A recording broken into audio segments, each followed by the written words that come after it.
राधे राधे गुरुजी। आपसे मेरा ये क्वेश्चन है कि हमें किसी व्यक्ति से या किसी संसार की किसी चीज़ से लगाव हो जाए ज़्यादा, तो उसके लिए हमें क्या करना चाहिए कि वो लगाव कम हो जाए? आपको किससे हो गया? मतलब परिवार के कोई सदस्य हो, कोई भी हो, अति बुरी है किसी चीज़ की। शादी हो गई आपकी? हाँ। पति हैं आपके? हाँ। बच्चे हैं? बच्चे नहीं हैं। तो अभी पति में ही लगाव लगाइए आप। पति में यदि लगाव है आपका तो वो लगाव सही है। पुरुष का लगाव पत्नी में है, वो लगाव भी सही है। माँ बाप का लगाव बच्चों में है, वो लगाव भी सही है। अति सर्वत्र वर्जयित, अति नहीं। बाकी पति का प्रेम पत्नी से, पत्नी का प्रेम पति से है तो सही है। प्रेम ही ईश्वर है। Love is God, God is love. ईश्वर ही प्रेम है, प्रेम ही ईश्वर है। प्रेम सच्चा हो, निष्कपट हो, निष्काम किसी चीज़ से लगाव हो जाए या व्यक्ति से, तो कम करने के लिए हमें क्या करना चाहिए? गुरुजी लड़की को बताते हैं कि तुम्हारी शादी हो गई है। उसने कहा हाँ, बच्चे हैं नहीं, तो आपको अपने पति में ही लगाव लगाना चाहिए। पति ही परमेश्वर है।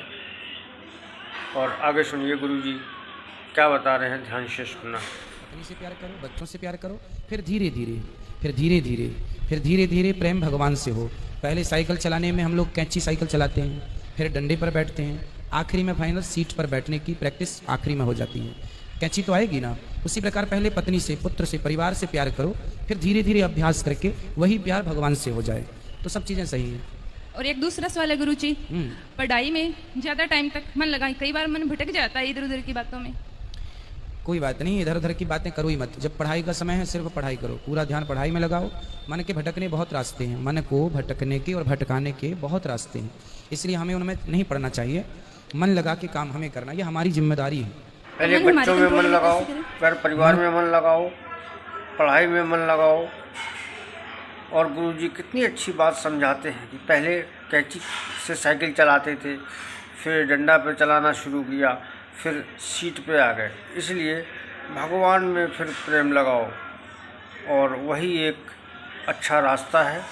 और दोस्तों अब देखिए और भी गुरुजी आगे क्या बता रहे हैं, ध्यान से सुनना। करने के लिए अभ्यास।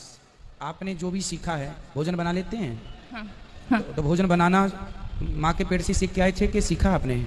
नहीं, बाद में सीखा। सीखा, अभ्यास से आया ना। हाँ जी। आपने पढ़ाई जो भी की उसका भी अभ्यास किया होगा। हाँ जी। काखा गाखा लिखने का भी अभ्यास किया था हम लोगों ने बचपन में। हाँ जी। अभ्यास से जैसे पढ़ाई आ गई, अभ्यास से भाषा का ज्ञान होता है, हाँ जी। अभ्यास से गाड़ी चलानी आती है, अभ्यास से सारे काम होते हैं। उसी प्रकार मन को साधने का अभ्यास, कोशिश करत करत अभ्यास की। आपका मन है, आपको ही साधना है, आपको ही अभ्यास करना है, आप ही करेंगे। रास्ते हम 1000 बता सकते हैं, गुरु टीचर 1000 रास्ते बता सकते हैं, चलना हमको ही पड़ेगा। इसलिए अभ्यास से मन को कंट्रोल किया जा सकता है। कैसे? कथाएं सुनो, पॉजिटिविटी। हर काम अभ्यास से होता है। मन भटक रहा है तो आप उसका अभ्यास करिए, कंट्रोल रखिए, और हर काम अभ्यास से ही होता है। और अभ्यास करना बहुत ज़रूरी है, और धीरे धीरे वो काम फिर होने लगता है। आप अभ्यास करते रहिए और गुरुजी से आगे सुनिए, गुरुजी और भी क्या बता रहे हैं। अच्छी संगत करो, अच्छी बातें करो, अच्छे लोगों के संग में रहो, अच्छी चीज़ें देखो, अच्छी चीज़ें सुनो, तो अपने आप मन कंट्रोल होगा। गलत चीज़ें देखना, गलत चीज़ें सुनना, गलत निंदा चुगली में उलझे रहना, मन अशांत होता। अच्छा आप बताइए, कथा जितनी देर आप सुनते हैं उतनी देर आपका मन शांत रहता है कि नहीं? हाँ जी। फिर कथा ही एक उपाय है। कोई कथा सुनता ही रहे, उसका मन अपने आप एक दिन पूरा शांत हो जाएगा। बहुत सुनता रहे, बस कथाएं निरंतर सुने बस। हाँ जी। धन्यवाद गुरुजी। राधे राधे। खुश रहिए, खुश रहिए।